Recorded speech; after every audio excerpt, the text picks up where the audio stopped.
Words so sharp, they cut right through. Real talk for the soul's appeal. Prayers rise up the wounds they heal. Lift our voices to the sky. A righteous perspective high. On this path we won't back down. For the Father wears the crown.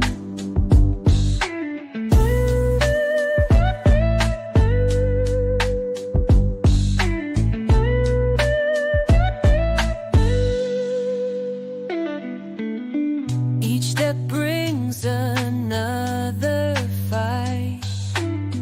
Breaking chains, we're seeking light.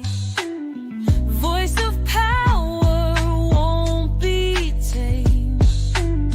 With His love, we're never ashamed. Lift our voices to the sky.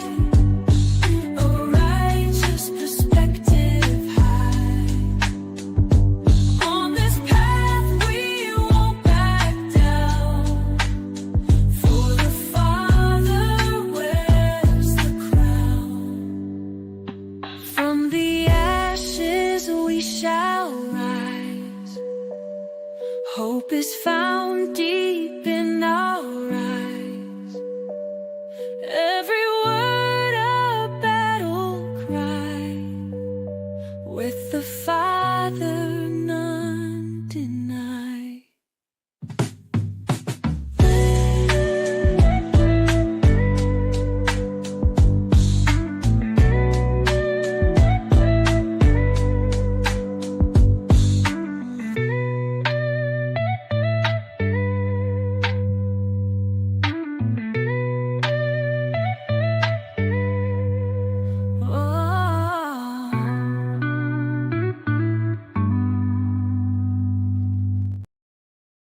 What's going on, everybody? Welcome back to ARP in the morning. Appreciate you guys pulling up. I hope all is well. It is Thursday. It is Friday Eve, and it is May 1st. Wow. Weeks flying by, months flying by, the year is flying by. Oh my goodness. Let me fix this real quick. I can see here, and there we go. I need to fix that real quick. But I hope y'all guys are doing okay this morning, man. I hope actually better than okay. I hope you guys are blessed this morning. I hope you guys are great this morning. It's a great day. It really is. It's a great day. Every day is a great day. I think when you wake up in the morning, you should be thankful that you get a chance to see another day in this world. And, it's truly a blessing, man. It really is. And I appreciate you guys pulling up and rocking with me this morning. We're not going to have any guests. I don't think I'm going to do a call-in show today, but we do have a lot to get into today, man. So before we get started, man, I want to make sure that I show some love to my folks in the chat. Please, please, please make sure you hit that like button for me. We have 85 people in the building this morning. Make sure you hit that like button for me. We got a really, really good show to get into. We got a lot to talk about. We really do. We got a lot to talk about. We got a lot to talk about. We got a lot to talk about. We got a lot to get into today, man. And should be a good show. Don't think it'll be quite as disturbing as yesterday's show. We were talking about California and those folks who, basically voted a bill down to protect minors from the adult industries. We'll leave it at that. It's ridiculous what's going on out there in California, man. But shout out to Lori Otteson. Appreciate you pulling up this morning. First person in the chat at 8:09 a.m. She says, good morning, Wise and family. California getting started early today. Praise the Lord. Appreciate you. Thank you very much for pulling up this morning, Lori. Shout out to my guy, Big Job Ford, out of Wisconsin. What's going on with you, brother? Hope all is well up there. Toy Mafia in the building. What up, Jeffires K9? One of the blues, always keeping things peaceful in the ARP family chat. Thank you very much for pulling up this morning. What up, Coaster? How you doing this morning? He pulled up early. Not early enough, though. What up, Scott Young? We got Tennessee in the building. Thea flies high. American girl. What's up, Quincy James? What's up with you, brother? We got PK Krillin in the building, another Tennessean. Appreciate you pulling up this morning. Daniel Harper in the building. What up, Delinda House? How you doing this morning? Hope all is well. What up, Christy? Chi-Town in the building. What's going on with you, Larry Montgomery? Donald Lovejoy. Appreciate you pulling up from Colorado. Thank you very much. Appreciate you. Who else we got up in here this morning? Let's see. Oh, they was having a good conversation this morning. Goodness gracious. Good conversation this morning as I continue to scroll. We got 99 people in the chat right now or in the building right now, man. Please make sure that you hit that like button for me if you have not done so already. Make sure you do that for me. What's up, Billy W? How you doing this morning?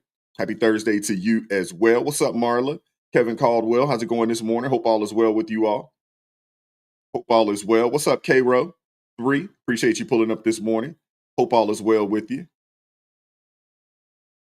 What up, Dr. Mama? How you doing this morning? Appreciate you pulling up. Abraxas 2121, appreciate you pulling up. What's up, Dion? How you doing this morning? Appreciate you pulling up this morning, sister. Missouri in the building. Appreciate y'all. What's up, Amber Young? How you doing? Timothy Rickner, appreciate you pulling up. Tucson, Arizona in the house. What up, Marie Noose out of GA, Georgia? What's going on with you? Appreciate you pulling up this morning. What's up, Jeremy Harris? How you doing this morning? You know, this other conservative cat I dig is Brandon Lehman. He got the same background tune. All right, that's what's up. Appreciate that. Yeah, I'm familiar with Brandon Lehman, man. He's dope. I like Brandon Lehman, man. What's up, Nelly? How you doing this morning? JJ O'Hara, Krista Knight. Appreciate you pulling up this morning. Hope all is well. What up, P. Harris? How you doing this morning? Appreciate you pulling up. Ginger Snap Actress. Appreciate you pulling up as well. Y'all see, I got my cup of coffee, man. I'm drinking, you know, y'all know what I'm drinking. I'm drinking my mushroom coffee. 10 mushroom coffee. That's what I'm drinking. I'm not selling it. This is just what I drink. What's up, Shanny Right Chick? Appreciate you pulling up. What up, Ace Brigade? Cincinnati in the building. Appreciate you pulling up this morning. What up, Baby Lungs? Burnsville, Minnesota in the house. Appreciate you pulling up. We got Regina Alongi. Appreciate you pulling up. You know, nah, it's not Friday. It's Friday Eve. Appreciate you pulling up this morning. What up, Linda Valentine? How you doing this morning? We got Monisa out of California in the building. Appreciate you pulling up. It's early out there. Early. I am Bast. Appreciate you pulling up this morning. She says, Grand Rising, everyone. Appreciate you pulling up this morning. What up, Brian Gable? Appreciate you pulling up this morning. Appreciate that. I know folks wish it was Friday. Hey, these I'm telling you guys, man, these weeks fly by, man. The days fly by. I feel like it was just Monday. The weekends are even faster. What's up, Anita? How you doing this morning? Out of Arizona. What's going on with you? I am Best is out of Bast is out of St. Louis. We got another person from the Lou up in here. What's up, Brian Gable? How you doing this morning? Y'all make sure y'all show Brian Gable some love in the chat. This is first time here in the chat. Y'all make sure y'all show him some love. Make sure y'all do that for me, please. Make sure y'all show him some love. Thank you, Coaster. Make sure y'all keep reminding these folks. We got 120 people in the building right now. I don't know how many likes we have, but we should have 120 likes right now. We should definitely have over 100 right now. Please make sure y'all hit that like button for me. It doesn't cost you anything to tap that like button for me. It doesn't cost you anything. It's free. It's free. What's up, Shelby Dodd out of Alabama? Got my guy, I Am a Hunter. Appreciate you pulling up this morning. Good morning to you, brother. South Carolina in the building. What's going on with you? Jeremy Harris is a minority LA conservative. I know it's not a whole lot of y'all out there. What's up, William Hopkins? How you doing this morning? Appreciate you pulling up this morning. What up, P. Harris out of Pennsylvania? Appreciate you pulling up this morning. Costa said he was hungry for eggs and bacon. That sounds good. I don't normally eat breakfast. I'm normally not a breakfast guy. I don't normally eat until typically after 3 or 4 o'clock in the evening or in the afternoon, I guess. I'm more of a intermittent fasting and eat later in the day than eat early. That's just my thing. What's up, Monisa? How you doing this morning? Appreciate you pulling up. What up, Johnny Tomahawk? Appreciate you pulling up this morning out of Detroit. What up, though? What up, Nana Bear? How you doing this morning? What's up, Maria? How you doing this morning out of Florida? Hope all is well. What up, Big Job Ford?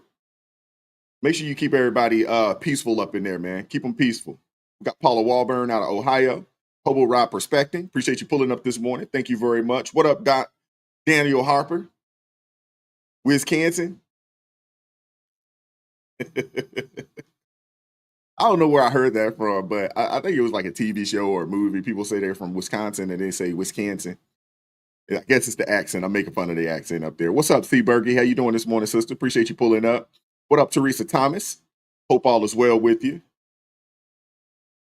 Appreciate you pulling up this morning. Thank you very much. We're gonna get the show started, man. If you have not done so already, man, please make sure you hit that daggone like button for me if you haven't done so. What's up, Cram Session? Appreciate you pulling up this morning. Good morning to you as well, sir. Channy Right Chick, appreciate you pulling up this morning. Clinton, Mississippi in the building. Shout out to you. We got Crank 513 Gaming, another person out of Cincinnati, Ohio in the house. Man, y'all got that Skyline chili that I like out there. What up, True Texan? Appreciate you pulling up this morning. What up, Timothy TC Taylor? Says I love the beard, man. Appreciate that, man. Thank you. What up, Buddha? How you doing this morning? West Sand Lake, New York in the house. Shout out to you. Appreciate you pulling up. What's up, Laura? How you doing? Teresa Thomas out of Florida in the building. Shout out to you. Paulus Armstrong out of Texas. Shout out to you. Appreciate you pulling up. Daniel Hopfinger, Monroe, Louisiana. And when I was in the Navy, man, there was a guy that I used to hang out with from Monroe, Louisiana. What's up, Vicky A? What's up, Amber Young? Appreciate you pulling up this morning. Cali in the house. North Carolina in the house. I haven't seen anybody ace from Alaska. I haven't seen that. I haven't seen anybody from Alaska. What up, Brian Gable? How you doing? What's up, Candace Hall? Sacktown in the house. What's going on with you, Amy Dawson? Appreciate you pulling up. We got Rudy Viscami. Appreciate you pulling up this morning. Thank you all very much. Appreciate you guys, man. Appreciate you all pulling up this morning, man. We're going to get the show started. We're going to go ahead and get things started. Uh-oh. We think we got a first here. Nana Bear, first like and first live. Y'all make sure y'all show Nana Bear some love in the chat. Welcome them. Give them that nice ARP welcome. ARP family welcome. Shout out to you, Nana Bear, for pulling up this morning. Thank you very much. Appreciate you. Y'all make sure y'all show her some love in the chat. And again, hit that like button for me if you haven't done so already. Super chats will stop the show. Super thanks will stop the show. If you would like to support the channel financially, obviously joining the ARP family. Anybody that joins the ARP family during the show, they will be acknowledged. Anybody that gifts an ARP family, that will stop the show and they will be acknowledged as well. All right. Like I said, super chat, super thanks will stop the show. Another way to support the channel is you can buy me a coffee. That link is in the description box below as well. So if you want to support the channel, man, and I appreciate everybody that does, I definitely appreciate it, man. I do not take it for granted at all. I do not take it for granted at all. Now, Dion talking about she had some biscuits with gravy, bacon, and eggs provided at work, so I indulged. Boy, y'all eating good. Y'all eating good. What's up, Lillian? How you doing this morning? Uh-oh, we got another one. Lillian, first time live. Lillian from Maryland. Shout out to you, Miss Lillian. Appreciate you pulling up this morning. And y'all make sure y'all show Lillian some love. First time live, first time in the building, dropping the chat. Thank you very much, man. I appreciate you, man. God bless you. I hope all is well with you. And let me know in the chat, where at in Maryland? You know I'm out here in Maryland as well. So where are you at in Maryland? I'm surprised. As blue as our state is, we do have a good number of people that don't necessarily rock with the foolery that's going on in our state right now, man. So shout out to you. I appreciate you pulling up this morning as well. Thank you very much. Thank you very much. All right. Let's get things going, man. Again, hit that like button for me. Hit that like button for me. Lillian, I'm going to be looking out for you in the chat to see where at in Maryland you pulled up from. We got Laurel Stahl out of Eastern Shore, Maryland. Shout out to you, man. I know out there on the shore, east and west. The eastern side of Maryland, like way east, going out the Eastern Shore. I know there's a lot of conservatives out there. And if you go west, going towards, Frederick, Hagerstown, all that kind of stuff, out there, you'll get, more conservatives as well. Okay, Lillian out of Clinton. Okay, that's the PG County area. All right, that's what's up. Now I know you're surrounded. You know what I'm saying? You are surrounded. You're a needle in a haystack out there in PG County. We got K Road 3. My folk are in Pasadena, Maryland. Okay, that ain't too far away from me. Pasadena is not that far away. I actually play golf out there at Compass Point. If you're familiar with that. What up, Joe Judkins? How you doing? That's one of my favorite golf courses out here is Compass Point. They have 2 golf courses out there in Pasadena, Maryland. I was just over there, last week, Friday, playing golf. We'll be there this Saturday playing golf. So that's awesome. Oh, Lilia, I definitely know that. I know you're surrounded. Yeah, I'm in Anne Arundel County, Baltimore area, but I am as far north as you can be and still be in Anne Arundel County. But technically, my zip code is a Baltimore City zip code. So I am kind of like right there, not too far away from the airport, BWI airport, around the Glen Burnie area. All right, let's get things popping, man. Make sure y'all hit that like button for me if you haven't done so already. My blues, if you could, keep things peaceful in the chat for me, but don't censor anybody. We want civil discourse in the chat. And make sure that we getting that like button hit. Make sure we getting the likes up the way we supposed to. Let's get it. Breaking news. CNN learning that El Salvador has rejected the Trump administration's request to return Kilmar Abrego Garcia. That is the man who was mistakenly deported to a notorious mega prison over a month ago from Maryland to El Salvador. One U.S. official telling CNN that El Salvador's president, Nayib Bukele, has made it clear that he will not release Abrego Garcia. But, of course, the reality of it is that he's there because Trump sent him there because he asked Bukele to take these deportees. And Trump is now making a stunning admission. I mean, it's maybe not, maybe it shouldn't be stunning, but it is because he's actually saying it now. He is saying that he could get Abrego Garcia back if he wanted to.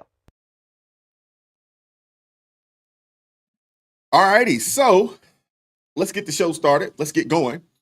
So El Salvador just shut the door. Maybe we shouldn't say shut the door. Maybe we should say slam the door on returning Kilmar Abrego Garcia. Democrats have been tripping over themselves to beg El Salvador to send him back. Senator Chris Van Hollen, unfortunately, one of our senators out of Maryland, Senator Chris Van Hollen, even took the time, spent taxpayer dollars to fly down there just to be denied. Again, we got to talk about Van Hollen because here in Maryland, Rachel Morin's case had been adjudicated. The dude that, unalived her had been convicted. And Patty Morin, nor have Rachel Morin's 5 children heard a peep from any Democrat in this state. They haven't heard anything from the governor. They hadn't heard anything from Senator Van Hollen, from Jamie Raskins. They hadn't heard anything from any of these people. But this dude could fly down to daggone El Salvador. You know what I'm saying? For a quote unquote Maryland man who's actually an illegal immigrant. It's freaking ridiculous, man. It is freaking ridiculous. Now, the question that everybody has is, why have these daggone Democrats been so desperate to bring this dude back? And the only reason that I can come up with is they're trying to score political points. That's it. It's just the theater. They don't care about this dude. They're claiming that Garcia is a victim of Trump's deportation policies, but let's just talk about the facts here. This dude, Garcia, he isn't some innocent bystander out there. He just isn't. He's an alleged MS-13 gang member with a rap sheet that'll make your skin crawl. A 2020 court filing shows his wife, Jennifer Vasquez Sura, accusing him of brutal domestic abuse. Brutal. And the thing is that she doesn't have just one restraining order against this dude. She's got 2. I mean, I don't understand why that was the hill that they wanted to die on. I really don't. But as you can see right here, in this article right here, and this is from the DHS. This is from the DHS website. Not only did he abuse her, but he also mentally abused her kids, mentally abused the kids, locking them in bedrooms while they cried, and he detained Vasquez Sura against her will. And that's after another 2021 filing where she claimed that he bruised, punched, and scratched her while ripping off her shirt. That's their stand-up guy. That's the guy that these people have basically forsaken Americans for. And according to a New York Post report, according to this New York Post report here, I want to pull this up for you guys. Give me a second. According to this report here, it says that this character here, this guy, Kilmar Abrego Garcia, bragged that he could unalive his wife and get away with it, according to a request for motion for a protective order filed in 2020. And Jennifer Vasquez Sura's ex-husband back in 2018, this is it's really sickening. It really is, these things. He said in a court filing that he was worried for his kids. He was worried for his kids' lives because she was dating a gang member. And yet somehow this still wasn't enough evidence for those people that were defending this guy. So let's recap this for a second. The courts, the cops, the wife's ex-husband all knew that this dude was a gang member. And the Democrats still want proof. You cannot make this stuff up, man. You can't. It's ridiculous. But I am convinced that these are some evil individuals willing to support other evil individuals. That you mentioned were not deported. They went with their mothers. Their mothers requested that the children come with them. So their mothers were deported because they were illegal aliens. They didn't get through the process. And so to go through they went. process. So there's really two choices here: split the family or keep the family together. The U.S. government's policy here was to let the mothers decide. The mothers decided to take the children. That's number one. On the Garcia case, effectively what you all are arguing for, passionately, and what Democrats are passionately arguing for, is for the President of the United States to re-import a dangerous member of a transnational terrorist organization who has clear affiliations with a gang that commits heinous atrocities. That is not what he was elected to do. And whether you bring him back here or not, I'm just going to explain to you the politics of this through telling you what the Speaker of the House, Hakeem Jeffries, did today, which is that he told his members, please, for the love of God, stop going to El Salvador and dying on this hill. The politics of this could not be worse for the left and worse for Democrats because the president knows he was elected to protect us from MS-13, and that is what they are doing. But none of the the politics things you just said have been proving. None of the things. What do you say about the tattoos? I say that what Trump said yesterday was an absolute lie. It's not. Tattoos. They're not. Wait, they're not are Photoshopped. you saying the MS-13 that Donald Trump claims are legitimate tattoos on this guy are true? Are you saying the Photoshop is true? Are you a tattoo truther? I mean, I don't understand. Wait, are you a They're on there. Photoshop denier? You're getting away from the issue. They're on there. Hold on. Yeah, we are getting away from the issue, Scott. The picture of his knuckles does not say MS-13. The symbols. Okay, yeah. Let me just explain to people That what has we're not talking been about proven here. either, Scott. None of the things DEI you have agents said, say Hold on, guys. they have not said so in Let court. me just explain to people what we're talking about here. There are symbols on his knuckles. None of them say MS-13. However, this administration has decided that they symbolize something related to MS-13, which is disputed by a lot of people. Disputed. Gang It's not disputed. I am going to move on. It's been proven. And Scott Jennings is absolutely right. Anna Navarro makes me sick, man. I really do not like that lady. Not that I say that I like anybody from The View, even the quote-unquote conservatives. Now, Anna Navarro has come out and said that she was conservative, but I do not believe that that is the case. I just don't. I do not believe that Anna Navarro is a conservative. I just don't. Over the past 4 years, her talking points, how much she defended Biden, how much she defended Harris, her love for the alphabet community. I'm not a fan of this lady. I'm just not, man.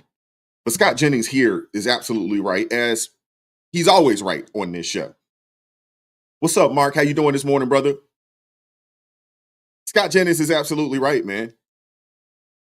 Democrats are really out here begging Trump to re-import a transnational gang member with criminal affiliation, and it's beyond insane. It's crazy. And there is enough evidence, there's more than enough evidence to say that he's a part of this MS-13 gang, even without the tattoo.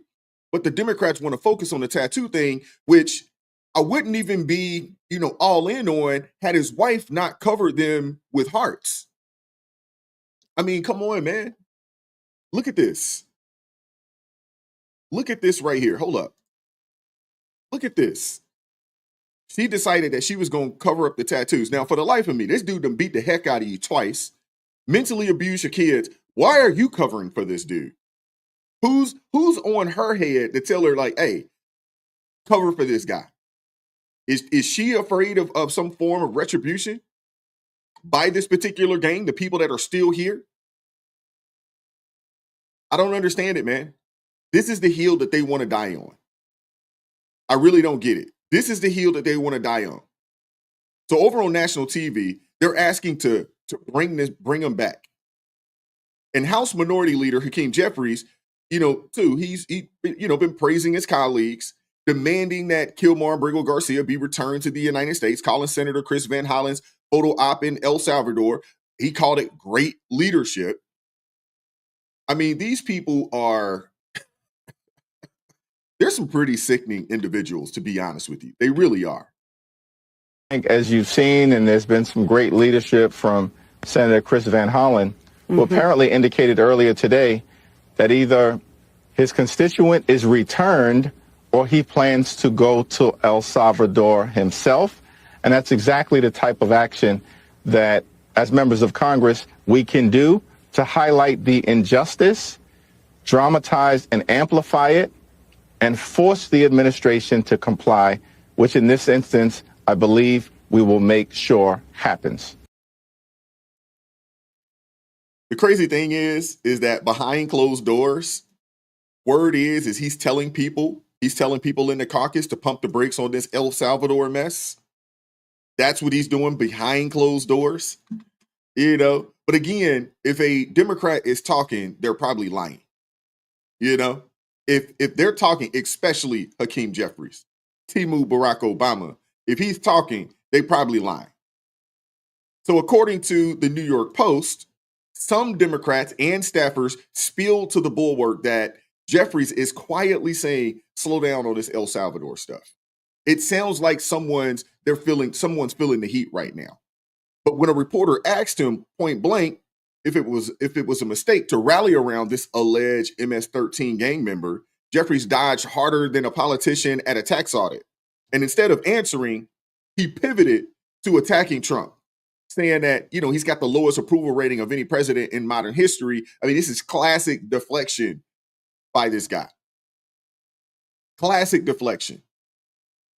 And while Jeffries' team is denying that he's backtracking, his spokeswoman had the gall to say that he'll never stop fighting for Abreu Garcia.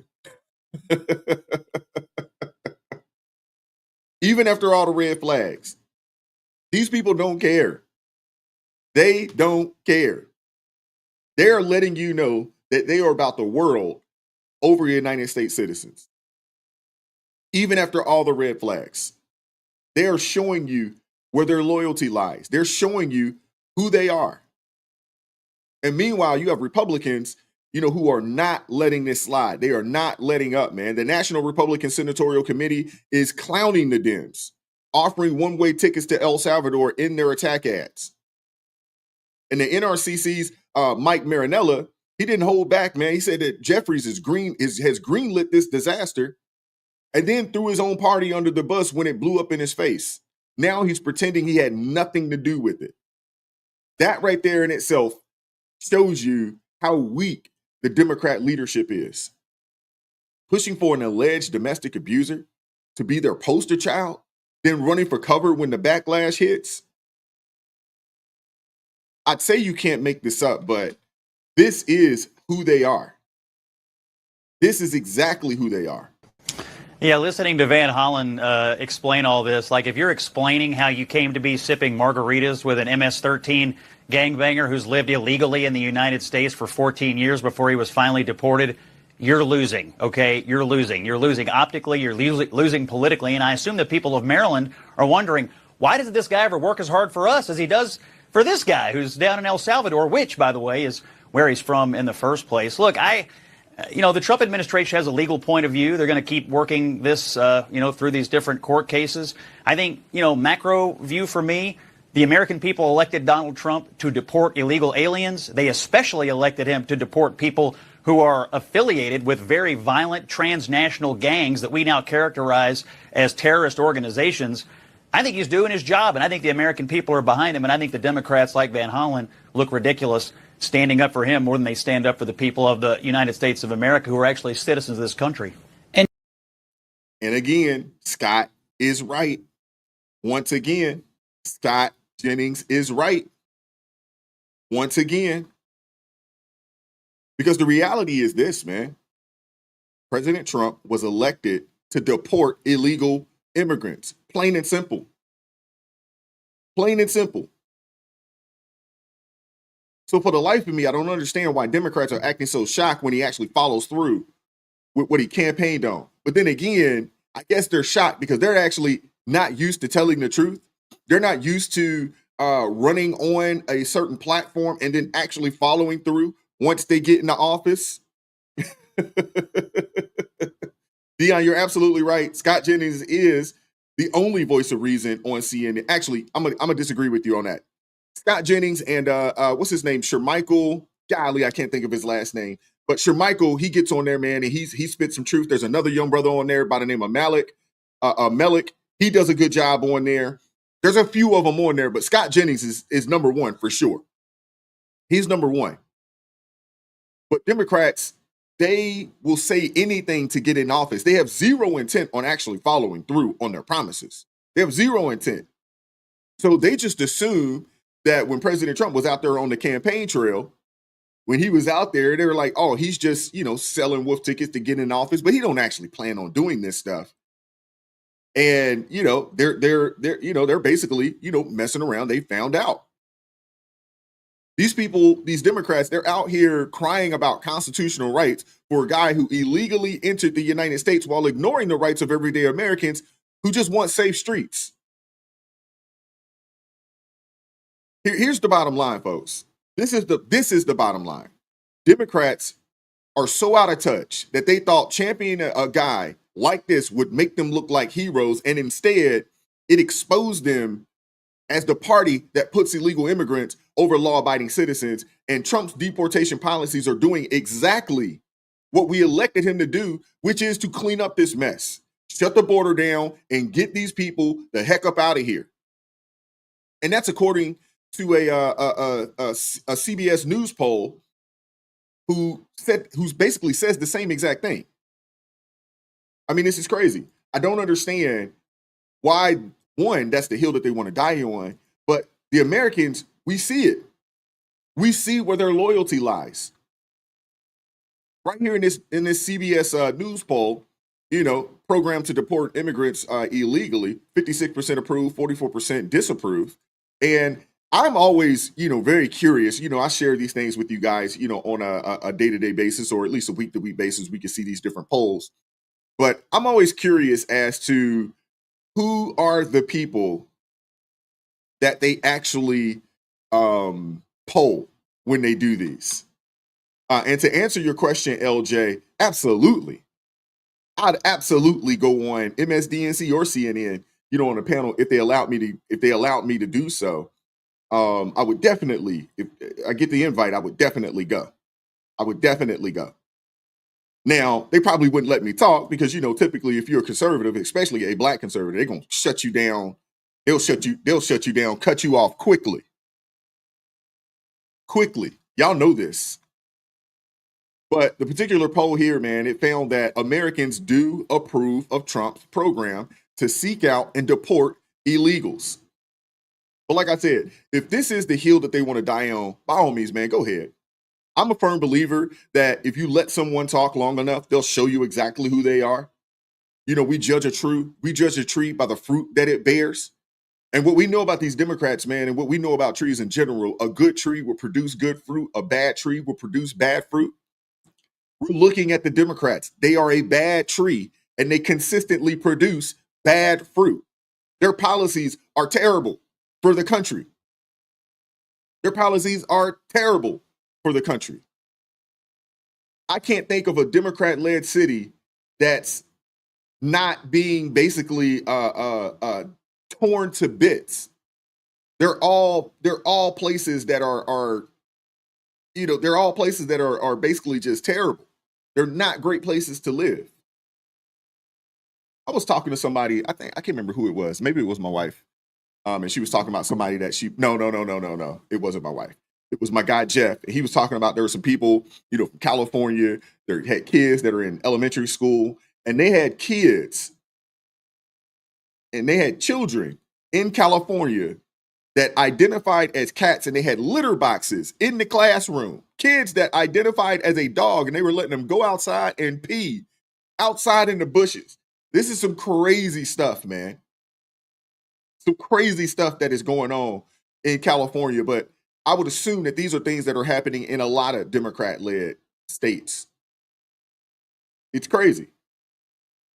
There are some crazy things going on, man. Some crazy stuff. A kid identifies as a cat. They got a litter box in the classroom. This is insane. But let's zoom out for a quick second. For 4 years, we had open borders under Biden. For 4 years, we had Democrats let millions upon millions of illegal immigrants flood into our country, turned a blind eye to the chaos that it caused, all the crime, strained resources, you name it. These people didn't care. These people didn't care. Holy smokes. Hold up a second. And I want to show y'all something. And I don't normally do this, and I hate doing this because I normally have all my clips already prepared. But since I'm on this subject right here, I wanted to, let me see if I have it already. No. Okay. Give me 1 second. Oh, I hate when that happens.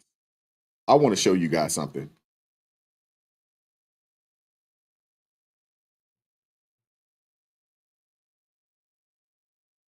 Bear with me, please.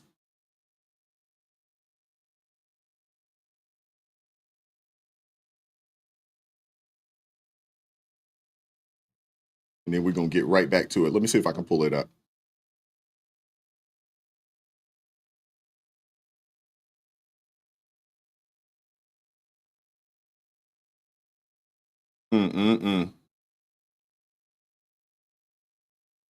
I'm going to have to try to look for it. But there is a clip out there, and we've talked about this on the channel multiple times, but you have a lot of people out there that know that the DNC, they give the media these talking points. And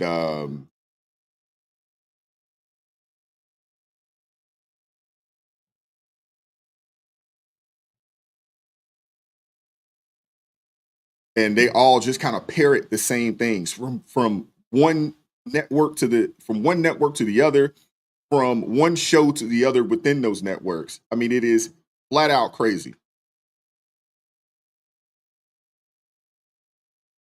All right, I'm not going to be able to find it right now. Goodness gracious. I hate when that happens. I wish I'd have sent it to myself earlier today, but whatever. But the reality of it is this. We voted for this, and Trump came in to clean house. Promises made, promises kept.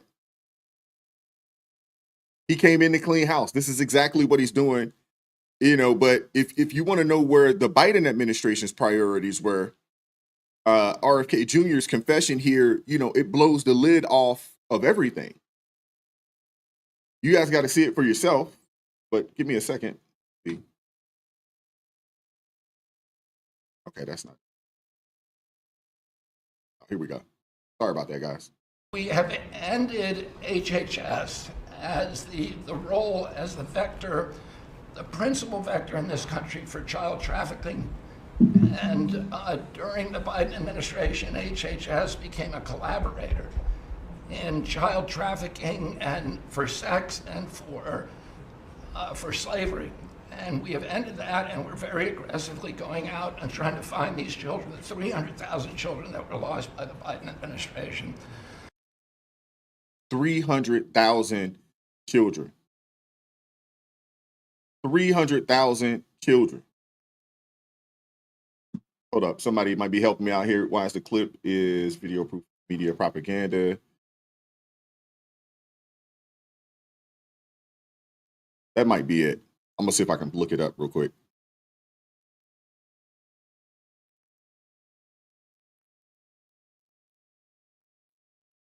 Oh man, 300,000 children. I want to let that run back one more time.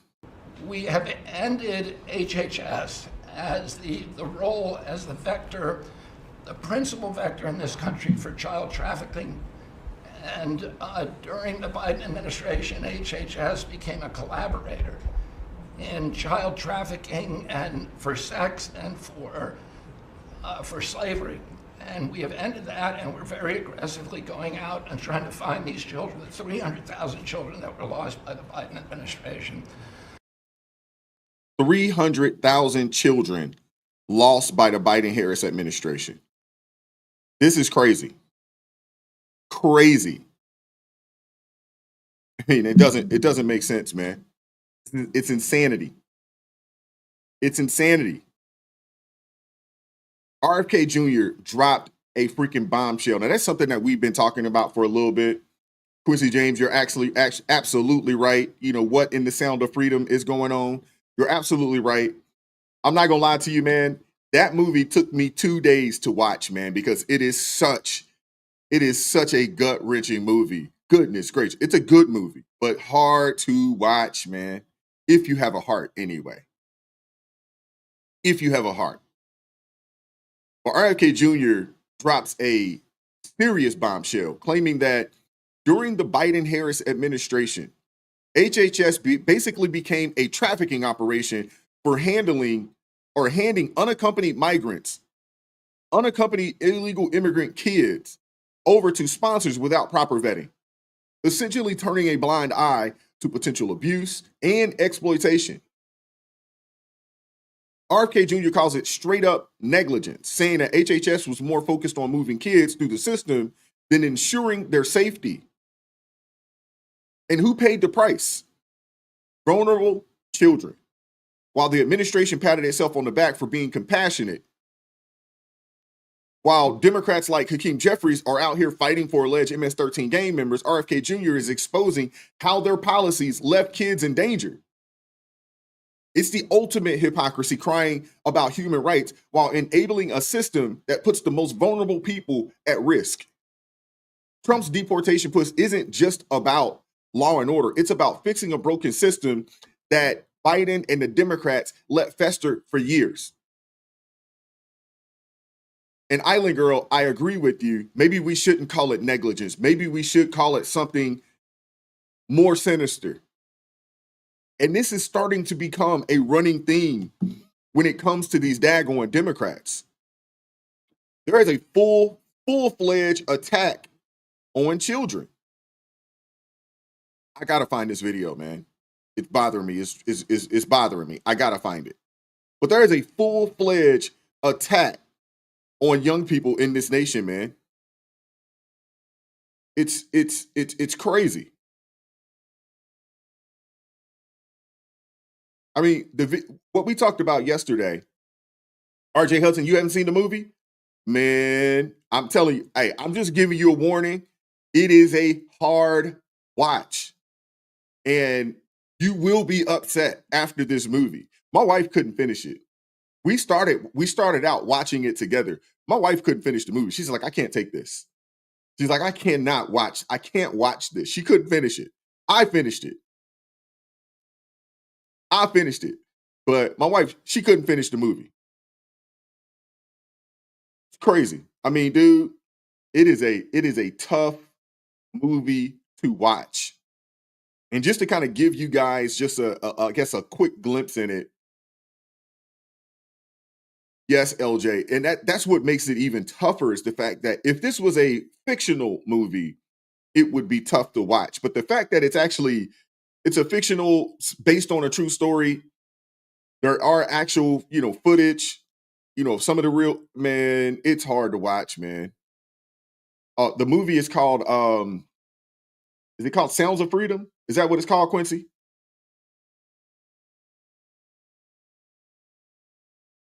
Yeah, The Sound of Freedom. That is the name of it. I believe that's the actual name of it. I always get it mixed up because I always think about Cry Freedom, A Cry for Freedom. But yeah, Sound of Freedom. I'm telling you, I'm just giving you a warning right now. It's tough to watch. I'm serious. It's tough to watch. It took me 2 days to get through it. It is a tough watch. It really is.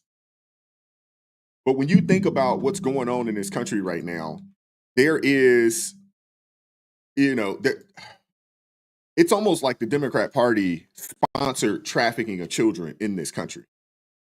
That's what it seems like. That's what it seemed like. Shout out to my guy Aaron over at Freeman's Network, Peacewise. I really enjoyed the panel discussion last week, man. Appreciate that, man. Appreciate you pulling up as well, man. I enjoyed it as well. I think a lot of people here enjoyed that conversation as well, man. I thought it was good. I thought it was pretty productive as well. Dion, you're absolutely right. It will definitely it will vex you. It really starts to make you think about your own children, about your own, because these kids, I mean, I have nieces and nephews that are the age of the kids, that were being snatched. And just to kind of give you guys a premise and not to go down a rabbit hole on this movie, they created these people created this talent agency for kids. And they were going around, they would allow the kids to come in and quote unquote audition, to be models or, to be child actors or whatever the case may be, right? And they wouldn't let the parents stay there, and they would tell the parents, you come back at a certain time, come pick your kids up. The main character and his kids, when he shows up to go pick his kids up, the place is empty. There's no children there. The people that he met there that he dropped his kids off with, they're not there anymore. The kids are gone. No trace. Oh my gosh, man. It's a hard watch, man. Oh, it's a hard watch. It really is.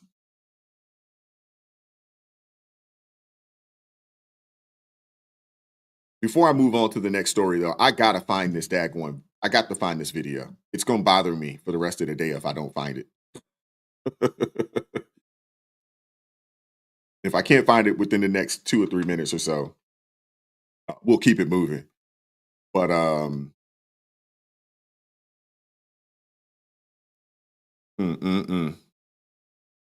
it's a very, very gut-wrenching movie. PK, the movie is called Sound of Freedom. You should be able to stream it now. Sounds of Freedom. You should be able to stream it now. It's out there. The crazy thing is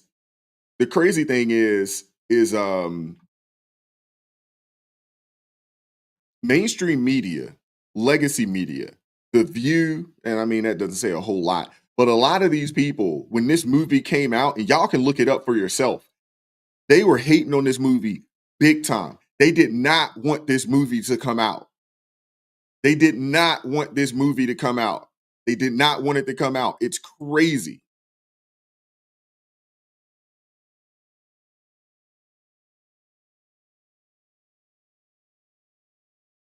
Daniel, yes, I do have 2 kids. Well, they're adults now, believe it or not. Y'all probably don't believe it. I mean, most people don't believe that I have adult children, but I do. My oldest son is 23. My youngest son is 18. Their birthdays are actually next month, so they'll be 24 and 19 next month. So no, I don't have babies. I don't have young kids. My kids are out of high school, both of them. My oldest is in the military currently. My youngest, he still lives at the house. He works and he goes to college, at the community college around here. But yeah, believe it or not, yeah, I have older kids, but I do have younger. I'm the oldest in my family, so my siblings have kids, and I have younger niece and nephews. Which it really makes you think about them. But there is no way, there is no way that I'm dropping my kids off to some strangers and y'all just gonna tell me come pick them back up later. There's no way that's happening. There's no way that's happening.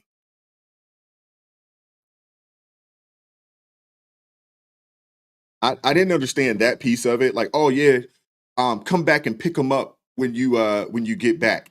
I didn't understand that. I didn't understand that.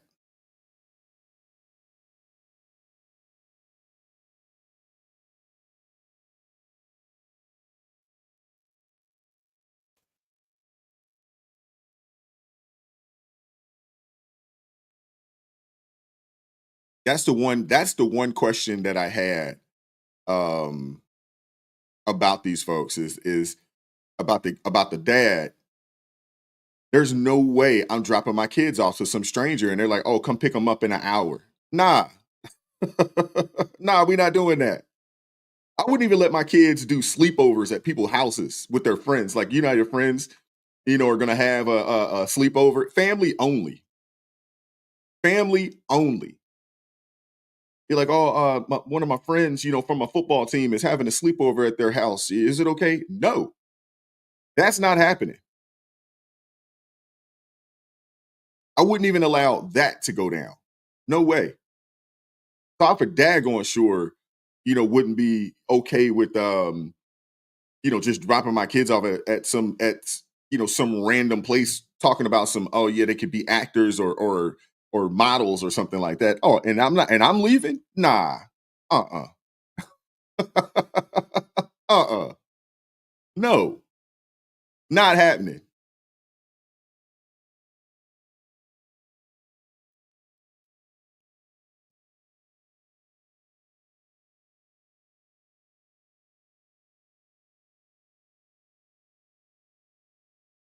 All right. You know what? We're gonna move on. I can't find it. It's watch I find it later. It's gonna pop back up and I'm gonna find it later today.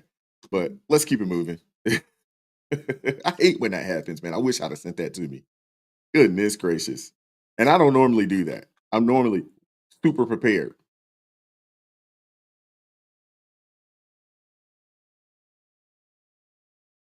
Mm. Shout out to Christy with the $9.99 super chat. She said, I did the same thing. I would not let my daughter stay overnight anywhere. I would have all the kids stay at my house. Yeah, I'd be more inclined to allow that to happen than, oh, my kid is going to going to stay at somebody else's house. The thing is that a lot of bad things happen at these sleepovers. I've heard too many stories. Oh, a sleepover and such's brother or such's uncle or such's dad, touched on your kid. No, then I'd have to, I'd be going to jail. I'd be in prison right now because I got to go serve somebody for doing something along those lines. So, nah. So just to solve all of that, to keep that from happening, we just didn't allow it to happen. It wasn't something that we were going to allow. And the kids knew, don't even ask. Don't even ask, because the answer is no. You already know it's no. So they already knew. Don't even ask. Oh, we're having a sleepover. Oh, I can't go. my parents aren't gonna let. My dad gonna say no. No. Unless it was family only. But let's keep it moving, man. In other news, I want to talk about. I want to walk through something that's been flying under the radar, but it is something that is absolutely fascinating. I don't know if you guys recall the chatter, after Kamala Harris picked Tim Walz as her running mate. Hold up. Shout out to Christy with the $9.99 super chat. She says, I was shocked at how many parents would drop their kids off and pull away. Didn't want to meet me. Parents would drive by so fast. The kids. That is sad. That is sad. But you're right. But you got some people, man, they had kids, but they didn't really want the kids. So they're like, anybody that's willing to take these daggone kids, I don't care if it's just for a night. Oh, you want to take them for the whole weekend? Please. And they wouldn't even call. They wouldn't even call to check on the kids. And, early on, kids didn't have cell phones. This is kind of a new phenomenon today of every kid gets a cell phone. When my kids were younger, everybody didn't have cell phones. As a matter of fact, my kids didn't even get a cell phone until they got to high school. Both of them. Once you get to high school and now you got to call us because, they played sports and things of that nature. You got to call us to pick you up from school. Okay, you get a phone then. But other than that, nah.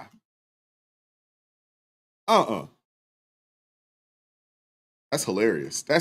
It's funny, but it's also sad at the same time. How do you drop your kids off at a stranger's house? You don't want to meet them. That's crazy. I just don't understand that.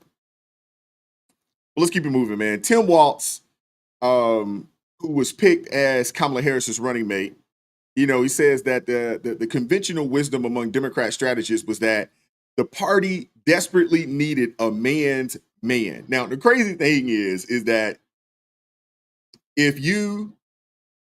anybody that thinks that Tim Walz is a man's man, I mean,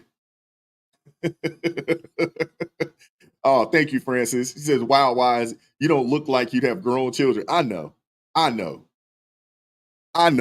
If you know anything about guys in the military, and I'm sure we have a lot of people here that watch the channel or that's in the chat that are that are military veterans and things of that nature. If you guys know anything about us, man, we have kids early. We get married early, and it don't always work out, but we definitely do it. So I was in my 20s, when my kids were born. So,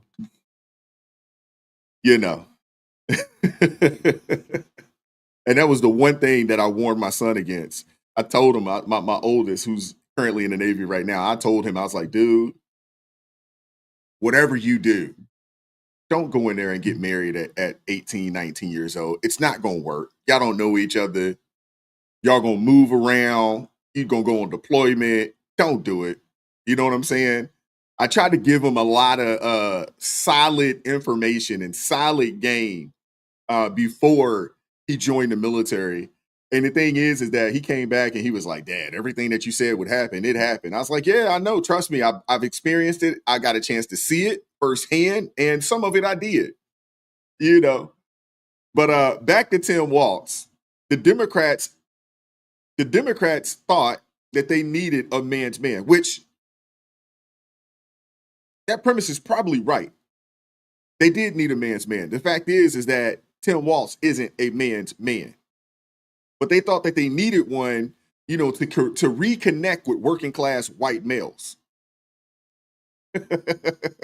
So they chose Tim Walz, the guy who was okay with tampons being in the male bathrooms. I mean, come on, man. What the heck is going on? Poll after poll kept lighting up warning signals that men felt alienated by the Democrat lineup. So the theory went, give them a beefy dude who gets trucks, tailgates, and testosterone, and you'll win back their votes.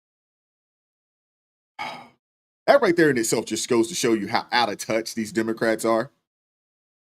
They're still out of touch. They're super out of touch. Shout out to my guy, I'm a Hunter. He says, the party that wants a man's man chose Timmy Walz.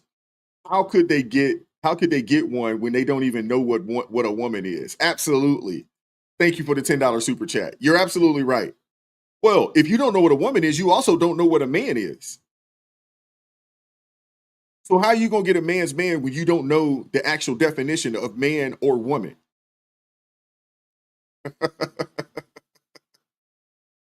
It just shows you how out of touch these people are. They thought that they needed a beefy dude who gets trucks, tailgates, and testosterone. And that will get it done. That will help you win back working class white male vote. And enter Tim Walz, who is a former football coach turned politician, the guy whose very presence was supposed to soothe the skeptical voters. The Washington Post even ran an article breathlessly declaring that conservatives are terrified of Tim Walz. They're terrified of his masculinity. Really? And sure enough, Walz stepped on stage with all that enthusiasm of a cheerleader, or what do you call those people? Cheer squad captain. Cracking wise about diesel engines and high-fiving random union workers. To Democratic insiders, man, he was the gift that kept on giving, a walking PR stunt, a living, breathing meme machine, just not the kind that swayed opinion polls in their favor. And here's the thing, every time Walz opened his mouth, he telegraphed insecurity about his own manliness. It was less, I'm one of you, and more, look how hard I'm trying to be one of you.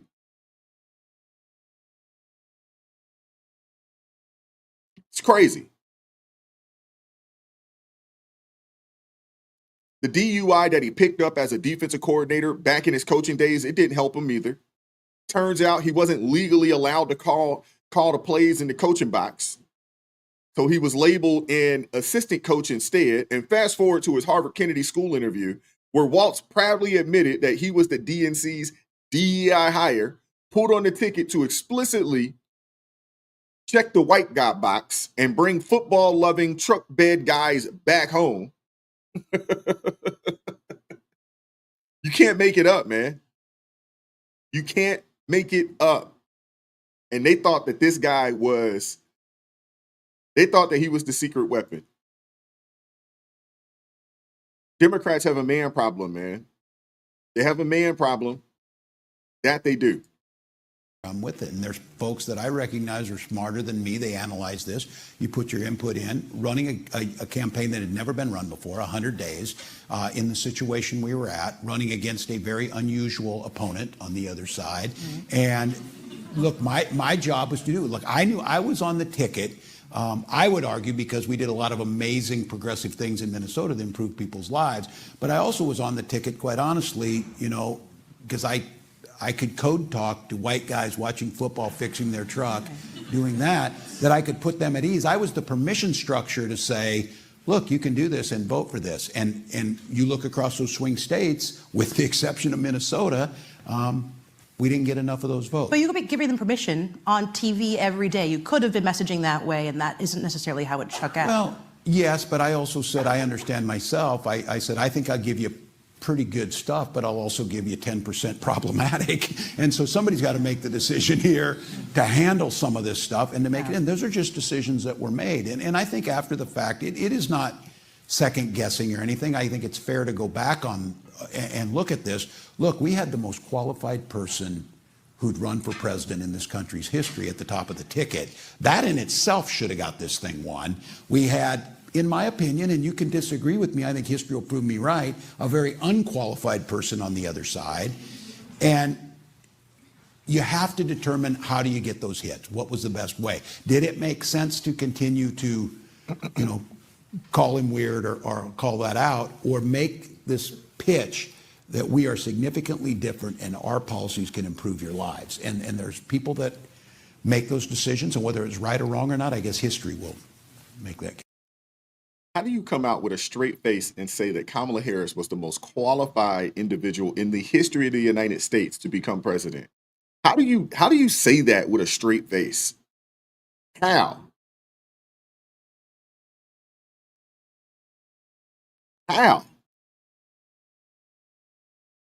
I mean, the fact that she chose this guy says a whole lot about her. The fact that Kamala Harris chose Tim Walz, I mean, that right there in itself, you know, it should have been, you know, that should have been enough to disqualify her right there. And meanwhile, across the aisle, President Trump sidesteps the trap neatly. He picked J.D. Vance, another white guy, but one whose authenticity vibes reign truer. No forced football banner. No comedic mugging for the camera. Vance just came across as a competent, direct, and oddly relatable, even if you disagreed with him. Now, I read J.D. Vance's book well before he was even considered to be a VP candidate. I read his book well before that, and I watched the movie before that as well. If you have not read the book or watched the movie, Hillbilly Elegy, phenomenal book. Shout out to my guy, I'm a Hunter.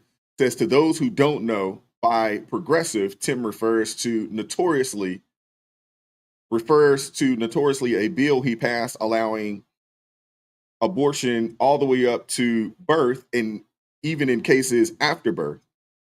They try not to call it an abortion, just a denial of care to the new baby. Yeah, these people are sick, man. They're sick. I mean, we live in a state right now, where I'm at, here in Maryland, that will allow pregnancy terminations up to the ninth month, up until the woman is crowning, which is insane. It's demonic. It is demonic. But if you guys have not had the chance to read Hillbilly Elegy, man, I suggest that you do. The thing that I liked about J.D. Vance when the pick came, I was like, this dude's a regular guy. Comes from humble beginnings. The book never really discusses his father, but you hear about he was raised by his grandma.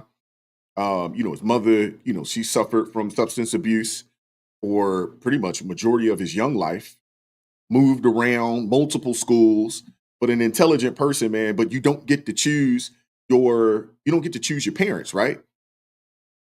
Joins the Marine Corps to get away from the madness, does what needs to be done there, goes to Ohio State, goes to Harvard. He is somebody who actually takes a road that is very realistic for a lot of people. Come from a not so great environment, decided that he wanted to get up out of there, joins the military, gets some discipline, gets that Marine Corps, that Marine, discipline under his belt. And then he takes off like a rocket from there. Not saying that it was easy, but it's a road that that could be traveled by a lot of people. And when you compare him to President Trump, or you compare him to some other politicians out there, he is anything but a trust fund baby or silver spoon kid. He's anything but that. He actually comes from an environment that is very similar to what a lot of Americans are dealing with right now. He comes from a very similar environment, but he's also an example to, hey, your environment, your parents don't have to make you. Your parents, your upbringing, you can change that if you want to. He's living proof of that. When you start talking about a dude that comes from, the bottom, one of those hillbilly towns, out there in what is that, Kentucky, Ohio, and works his tail off to get to where he is today.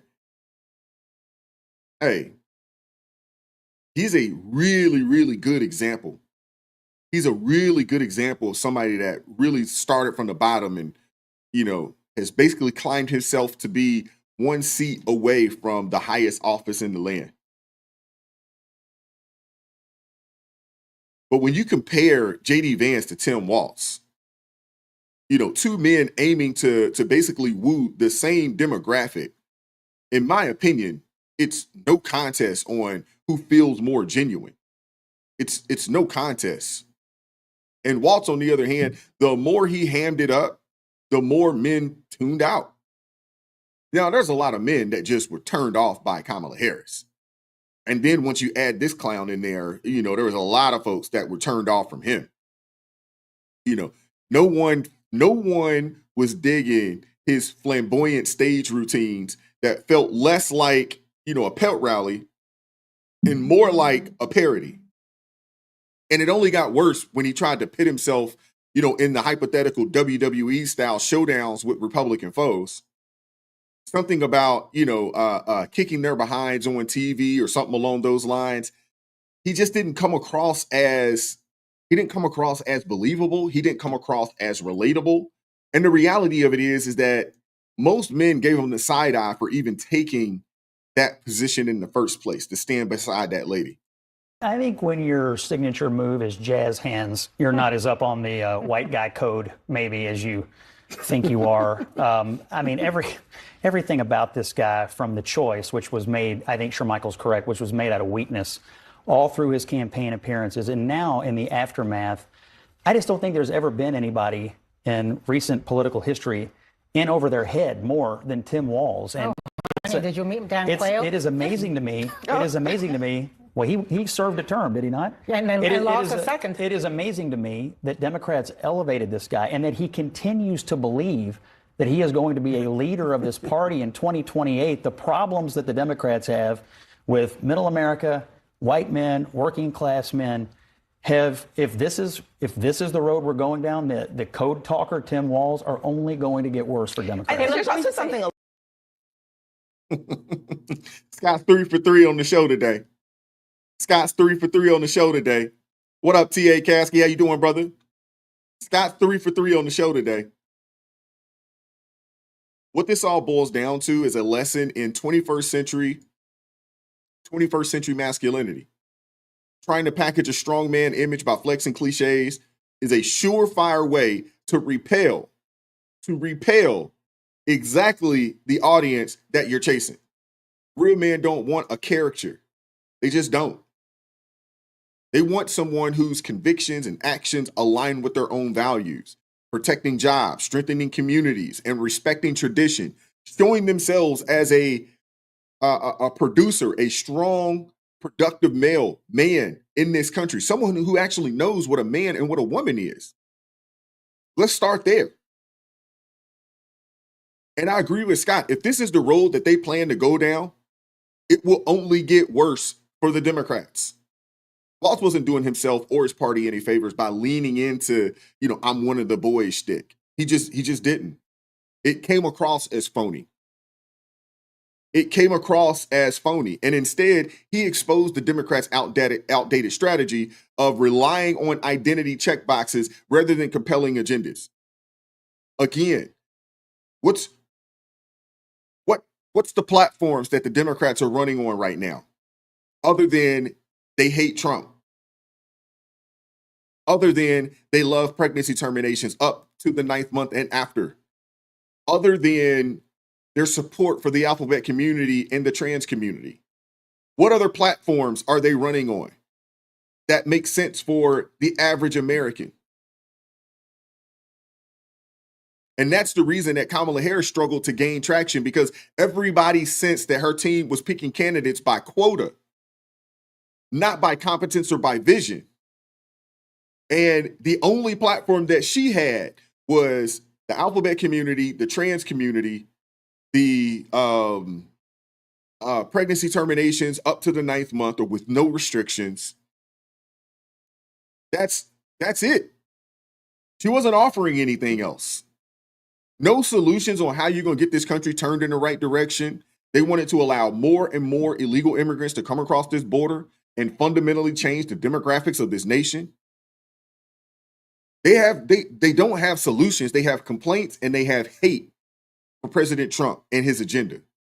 And looking ahead, if Democrats want to win back men, white, black, brown, they need to pivot away from these hollow overtures. But we know that they actually want to go more progressive.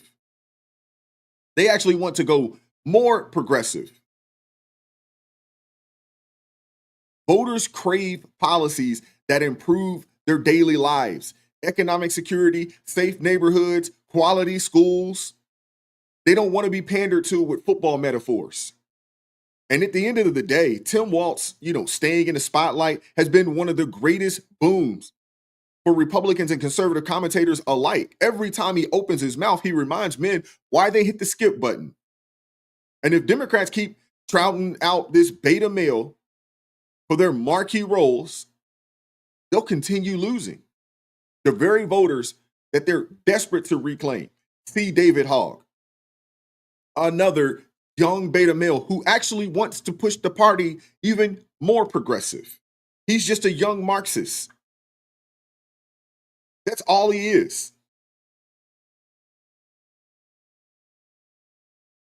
Coaster, you're absolutely right. That's exactly what they want to do. Scott Jen is 3 for 3 on today's show. And last but not least, man, we got to talk about something that's been making its rounds around the internet. I was going to do an individual video on it yesterday, and I decided not to. So we're going to make this we're going to talk about it today on the show, on ARP in the morning. If you haven't hit that like button for me already, please make sure you hit that like button. We have 276 people in the building. I don't know how many likes we have right now, but please make sure y'all hit that like button for me. Super chats will stop the show. Super thanks will stop the show. Anybody that joins the ARP family, man, it will stop the show, and we will definitely acknowledge them. And last but not least, man, I want to talk about this story that's making its rounds. Now, the video itself is fairly old, so I'm not really sure why this video went viral today or yesterday or day before yesterday. I'm not really sure why it went viral. I'm really not, but it did go viral, so we got to talk about it. I want to dive into something that's, it's been buzzing online. It really has been, and we got to talk about it, man. There is a woman out there who fled, quote unquote, racist America for Africa, and now desperately wants to return back to America. And we'll get into that, in just a second. But let me first say, let me say this. This woman swore that she felt a cosmic calling to build Africa, that she's totally in tune with, ancestral energy. That's what she said. Okay.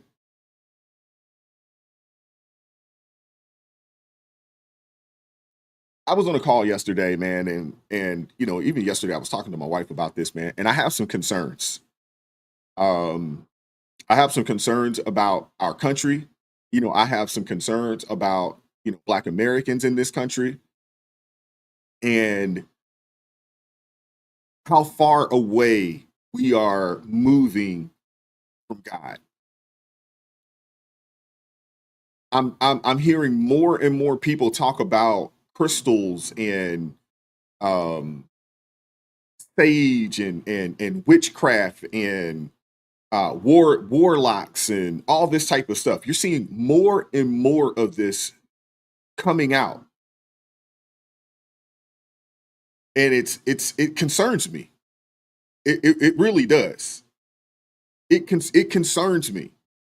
And I am Bass, you're absolutely right. Like I said, I was like, the video is 4 years old, and I don't know why it's taken off again. I'm really not sure why, but it did, and we got to talk about it.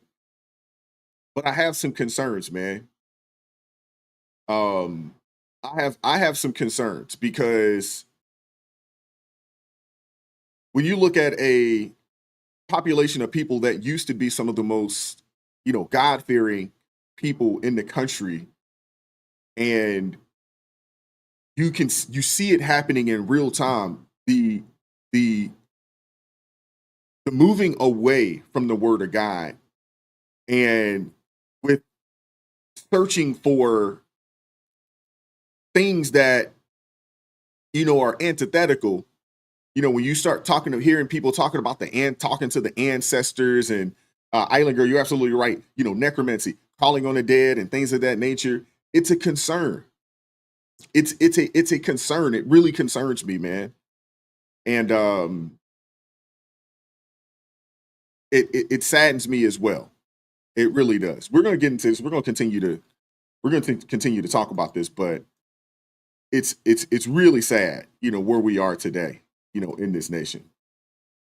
Came out here to build Africa. I closed all my businesses down. And of course, I could have stayed in that colonized United States of America and dealt with they bullshit. And I'm very in tune.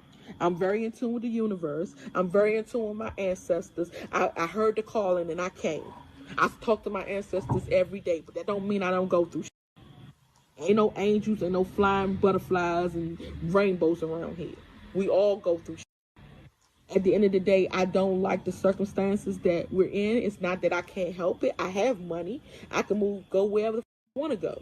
And it wasn't that I was complaining about the fact that I was paying $100 a month. A day. I was complaining because it doesn't make no sense that the prices are so outrageous out here when you living in conditions like this. So let's be honest and let's keep it real. Nobody wants to live like this. They shouldn't even be living like this. I want to take half of Africa back to America because they can see how real living is.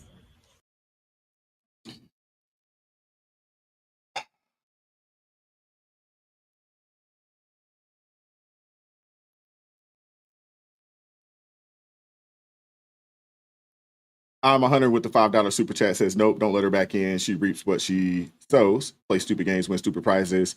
Turning away from God will lead to finding idols elsewhere. Thank you for the $5 super chat, man.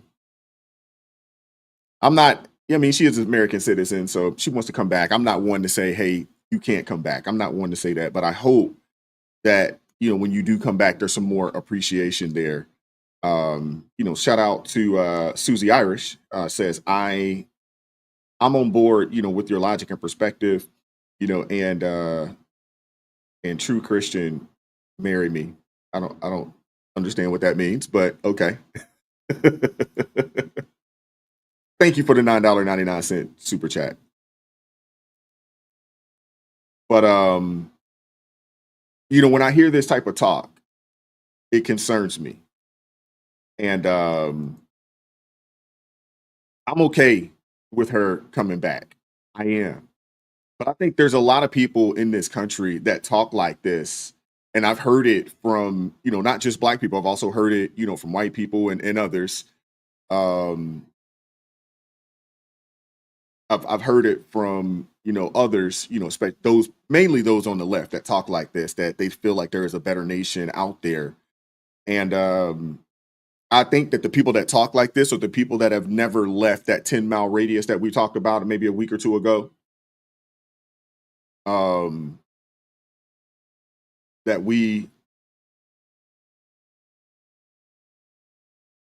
there is a lot of these folks, they hadn't actually left the nation before. And shout out to Freedom's Network. Walz, it sounds like a hot discussion. I do agree with you on that. I definitely agree with you on that. And maybe that's something that maybe we can do tomorrow. Maybe I'll do a panel show tomorrow and see if we can get some folks to have this to have this conversation here. But I think there's a lot of people out there that talk like this, and they talk like this because they've never actually left the nation. And shout out to my girl D Maria Reacts. Y'all make sure you go check her channel out. Talking to her ancestor, knows she's consorting with the demonic realm, and you're absolutely right. Bishop Patrick L. Wooden talked about this about 2 weeks ago.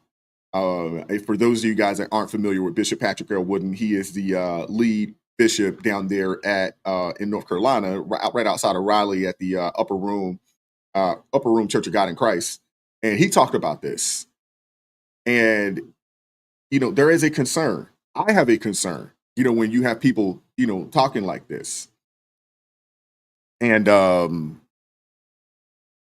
Aaron, if you're interested, man, we'll make it happen. We won't have as many people on as we had last week, but I'd like to get maybe 4 or 5 people. I'm sure I can get my guy, Minister Denzel, and I'll reach out to my guy, Jason, over at Dear Woke Christian as well, see if we can get him on and we can discuss this. I definitely would like to really hash out this conversation, you know, with some folks, man. And I would assume that there are some people out there that may have a difference of opinion. And I'm not gonna lie to you, there was a time that I thought about leaving the nation, not because I thought the country was racist, but I was just looking for somewhere cheaper because it's expensive as all get out here. But the more I started to look around, and you look at, you know, Africa, or you look at the Philippines, or you look at you know, Thailand and some of these other, Dominican Republic, because we look there as well. And you start to look at, like, man, your way of life isn't going to be, your way of life isn't going to improve moving to, you know, some other nations, especially when you hear that the average person out there, the average median wage, you know, in a country like Nigeria, for instance, is you know, right at about $400, you know, a month. Dominican Republic's a little less than that. I believe it was like maybe $391 a month is the average wage. And you know, when you hear that, and it's truly a class situation of have and have nots, that is a, that would be a concern. Shout out to my guy Aaron over at Freedmen's Network. He says I'm in. All right, I'll see if I can put that together today. But let's talk about this young lady here. And again, this clip came out this is from 4 years ago.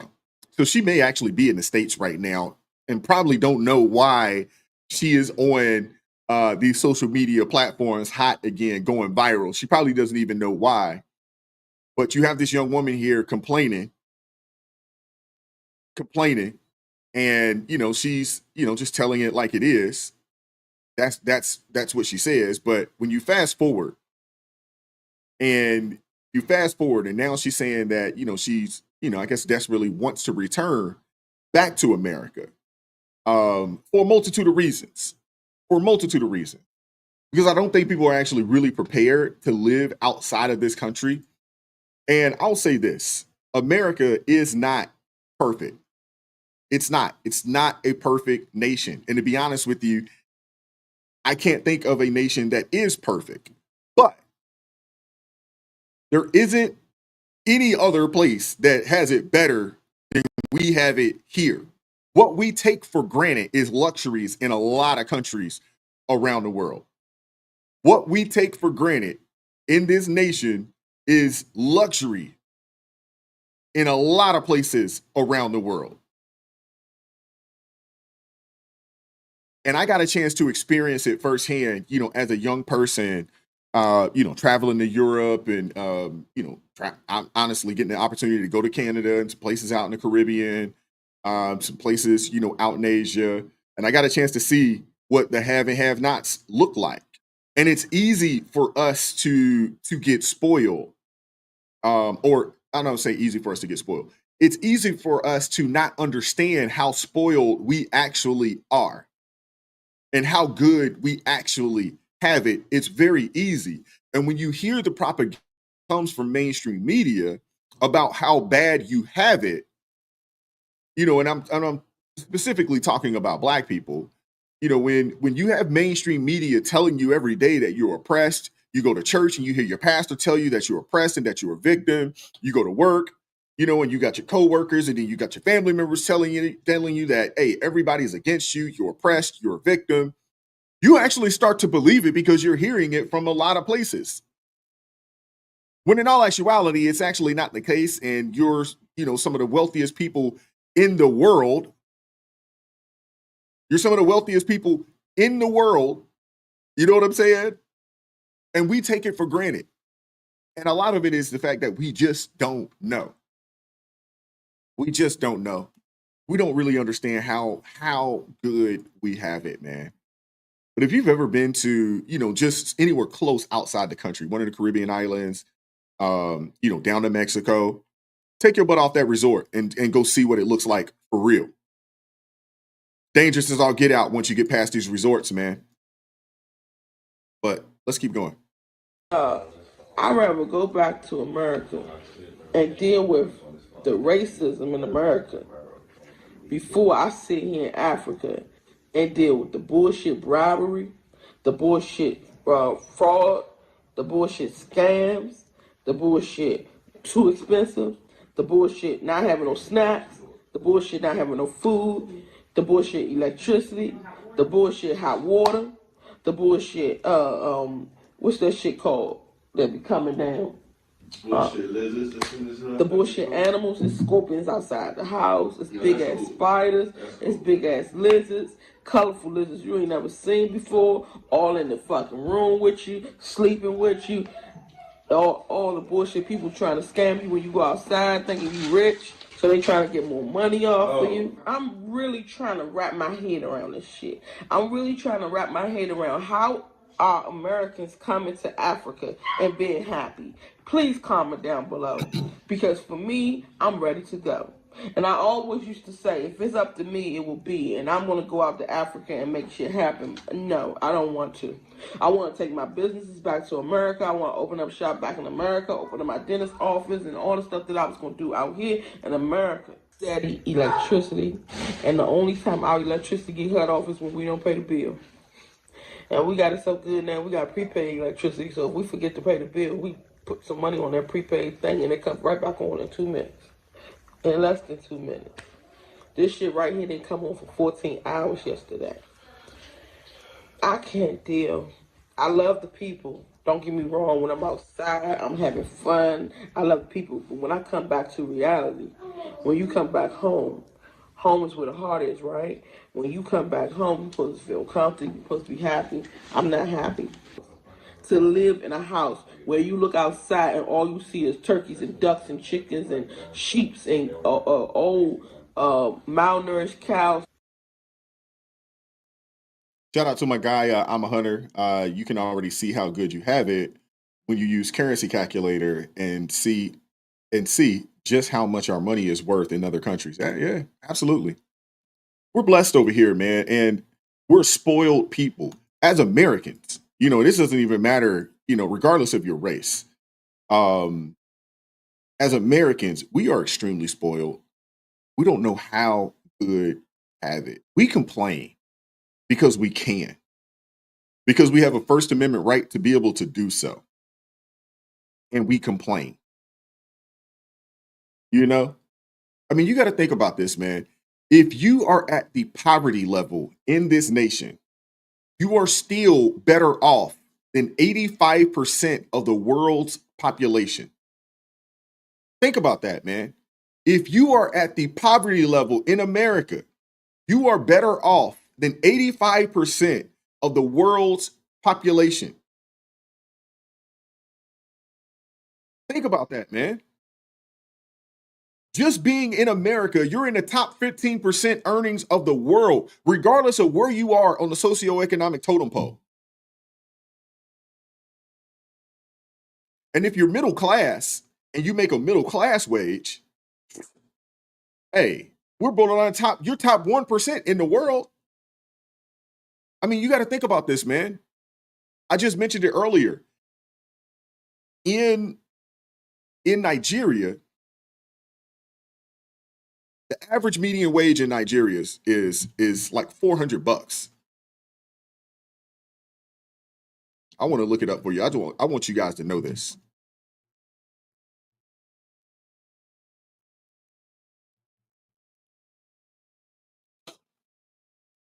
And I'll talk about Nigeria because I actually have friends, you know, that are there, you know, my guy Emmanuel, I got one of my other friends I actually went to high school with who moved back there, not because he wanted to, but because he had to. Got himself into some trouble, things of that nature. And, he was forced to go back. And he lives out there, and a couple of my friends, are from out there. So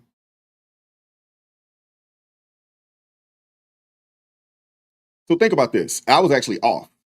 So the average median wage in Nigeria is $261 a month, $3,129 a year. $3,129 a year is the average median wage in Nigeria right now.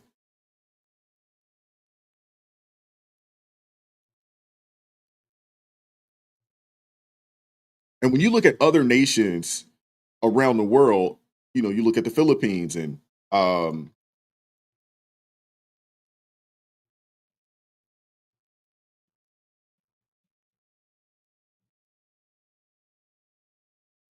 you look at Ghana, it's $148 per month. That's the average median income there.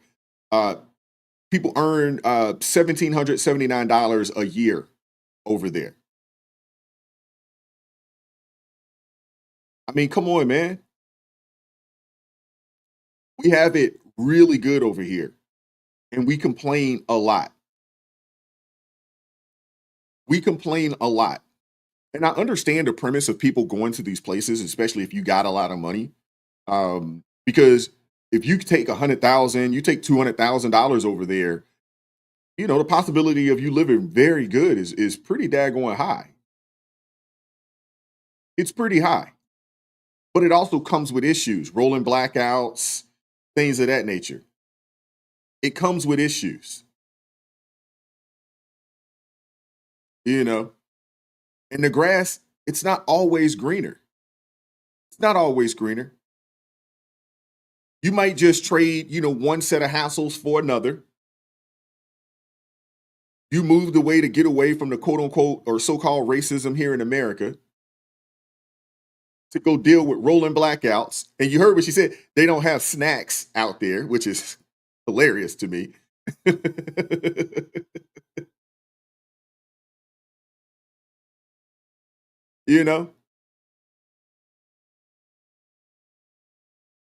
The real lessons from these viral rants, the real lesson here is this, man. Being born in the United States, being born here in the United States, having that blue passport, being an American citizen, even with its flaws, I'm not sitting here saying that this country is perfect, but the reality of it is there's not a perfect nation out there. And even with its flaws, it comes with built-in infrastructure, social safety nets, and opportunities that you will not find anywhere else. It comes with opportunities that you will not find anywhere else. And the reality is this: Black Americans, white Americans, Hispanic Americans, if you are an American, you are doing better than everybody else in the world. Why do you think everybody's doing everything that they can to get here?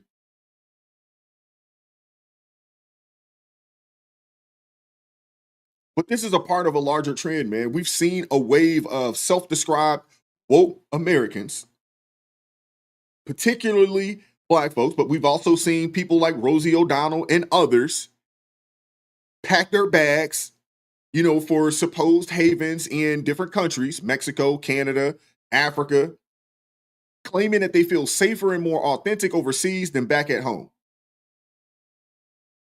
People do not understand that we hit the lottery by having that blue passport and being an American citizen. And shout out to Allie Summers.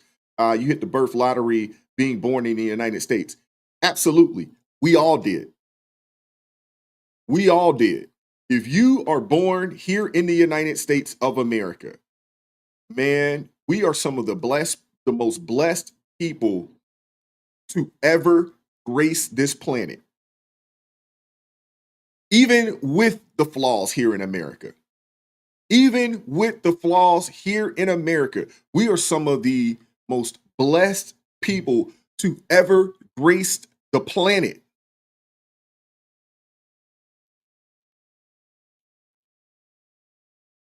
Somebody said one day, I want to go to the place.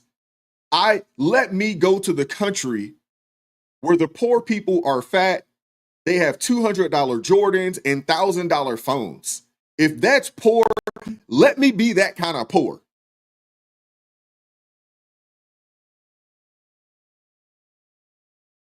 Seriously. In other nations, when you see poor people, they look poor. When you start talking about poor, you're talking about food insecurity, home insecurity. We have it really good in this country, man. Seriously.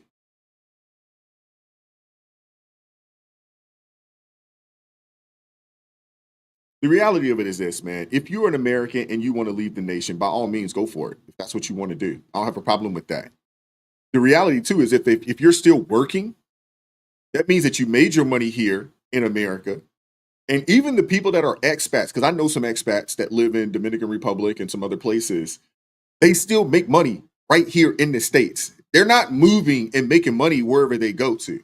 They're moving and continuing to make money here, and they're living high on the hog because they can go live in a place where the average median income is less than $500 a month, and they can go live like kings in another nation. But it's still gonna comes with another set of issues, though. It comes with another set of issues. And when you open your mouth and people hear your accent and they say, oh, you're from America, they immediately think that you are rich. Immediately. And the thing is that you are rich. In their eyes, you are rich. See, for us, what we consider rich is somebody that's worth a couple $1 million, maybe somebody worth $1 billion. What they consider rich is somebody that got $100 in their pocket. You are rich to them.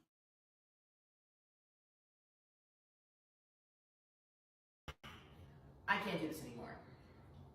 I'm moving out of America in the next 3 weeks by any, and I mean any, means necessary. I'm genuinely going crazy having to live in a toxic American capitalist society, but they say if you stay ready, you don't have to get ready. So although I have less than 2 months left on my lease and I'm trying to find a subleaser and the odds are stacked against me, I'm gonna pack up and get ready to go. So I went out and got a storage unit and started setting my stuff up because I'm not gonna sit around and wait for somebody else's confirmation. I also sold my car yesterday. I'll never forget you, girl. I'm convinced that by physically removing my stuff from this space, that it will no longer be mine. Like, I'm so close to being fucking free. I literally feel it. I see it on the other side. She's over there living her best life. Look at her. So although I'm not quite sure how I'm gonna do it or where I'm going, I can guarantee you I will be out of this apartment in the next 10 days and in a new country by the first week of January 2024. I'm gonna continue to document my journey and experience because I don't think people really realize how accessible it is to change your entire reality. God bless her. You know, and I hope it works out for her. I know a few people, you know, that have moved, you know, out of the country. I know a few people. Now, I know some people that, you know, retirement age folks that decided to move, not because they hated the nation, but because it is expensive out here. And they've been able to take their Social Security and whatever money they may have had stacked up in a 401k, and they could move to a country like Dominican Republic, or they could move to a country like the Philippines and be just fine because the cost of living is a lot cheaper out there. So I don't necessarily have a problem with it if that's what you choose to do. But a lot of people,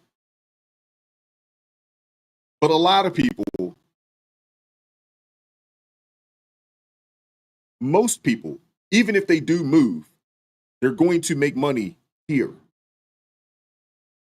They're going to make money here because the reality of it is this.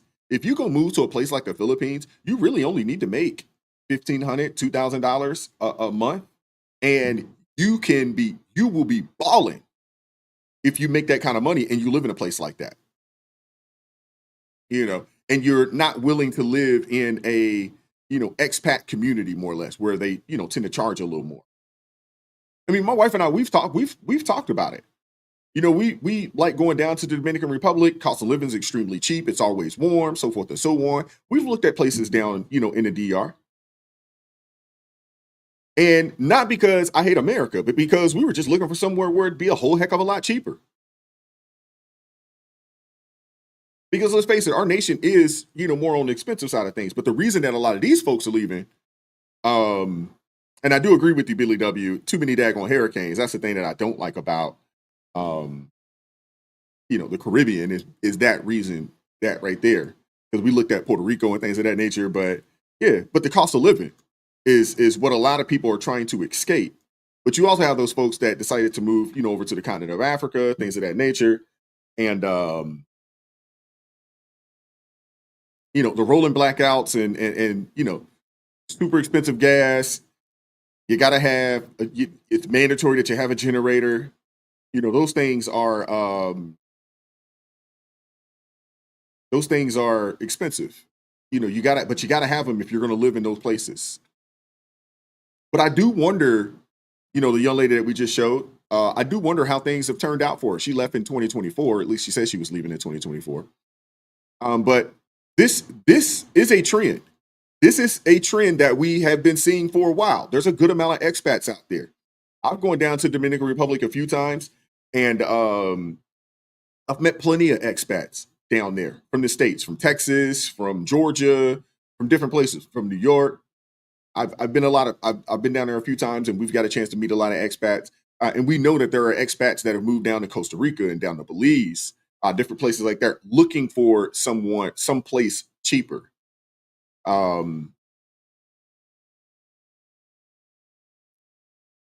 man, I'm not saying that nobody should ever live abroad. I'm not saying it. Retirement in Costa Rica, the digital nomad life, in Bali, whatever works for you. That's your business. That is your business if that's what you choose to do. But when you're selling the dream of freedom from white supremacy to people who, haven't necessarily done their homework, who think a passport and ancestral alignment covers bills, safety, healthcare, and crime statistics, I mean, honestly, in my opinion, I think you're setting them up for disappointment. Because here's the truth. In most of the developed world, hot water, air conditioning, fast internet, and reliable power aren't luxuries, they're baseline expectations. I mean, here, in this country, poor people have all of those things that I just named. When you go abroad, you'll find blackouts, ration water, spotty cell service to be the norm, spotty internet service to be the norm, not the exception. And to an extent, yes, there are going to be some items that are cheaper overseas.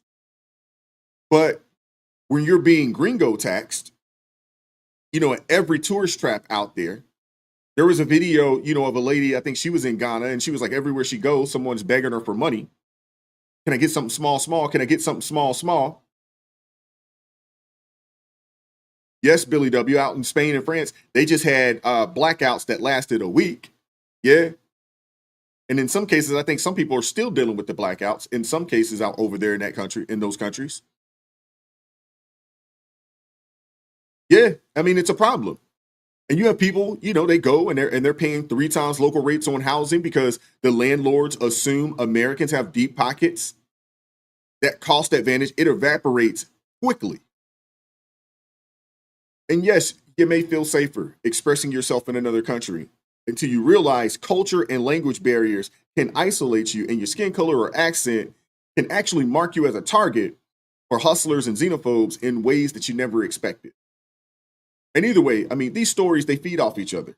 Influencers promising ancestral guidance and visa hookups.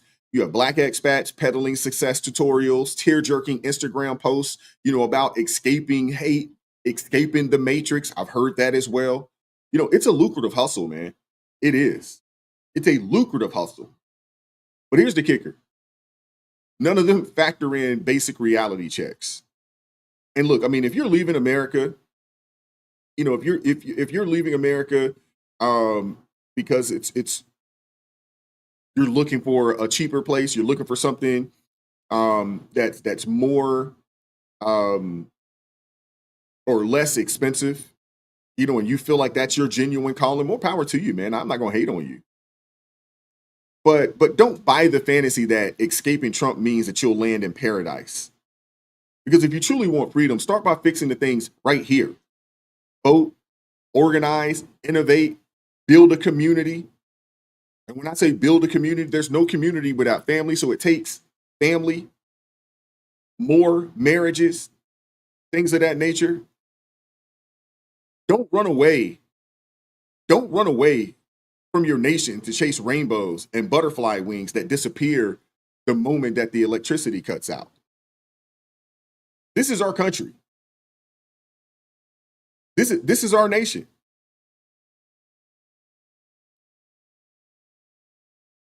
If anything, stay here and be the change that you want to see and go do something about it if you truly feel that way. But everybody tends to think that the grass is greener, on the other side. And I just don't agree with it. I mean, some of these places are great places to go and visit. But once you go and visit, you'll realize I couldn't see myself living here long term. I've gone to places and we've stayed, for, 2 weeks, 2.5 weeks, almost 3 weeks or so. And I was ready to go home. About a week and a half into it, I'm like, man, I am ready to go home. Seriously. But I appreciate you guys pulling up this morning, man. I hope you guys enjoyed the show today. Rich, I want to pull this up right here. He says, living in a foreign country is not as easy as people think. A lot of foreign countries are not as developed as America.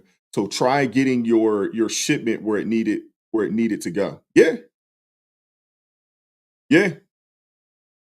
You're absolutely right, man. I mean, it's not as easy as everybody makes it to be. And I've heard stories, about people, who live, on, the continent of Africa in different countries. And there are some positives, but I've heard a lot of negatives, where, people overcharging you, for rent or selling you a property that's not actually theirs. And then somebody else coming and taking that property from you after you've spent, thousands of dollars.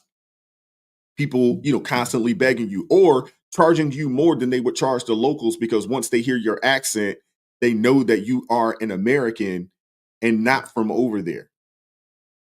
I've heard the stories. I've heard the stories of people that they won't even let them leave the daggone, they wouldn't even let them leave the airport without hitting them in the head for, $1,500 to $2,000, quote unquote, for a visa tax just to get out the airport. I've heard negative things about South Africa. I've heard negative things about Tanzania. I've heard negative things about Ghana.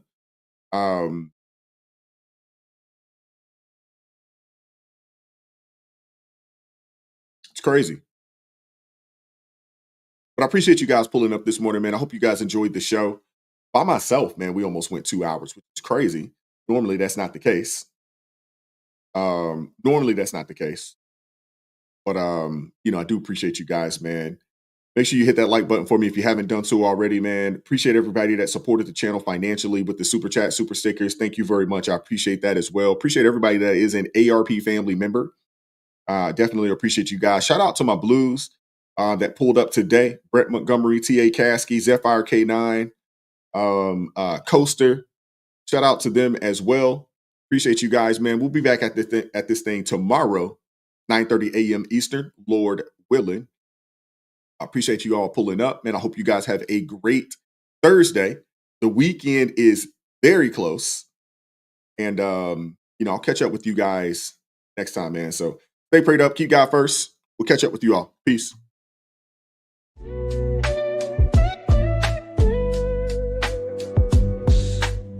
Vibes so raw, can't hide the truth.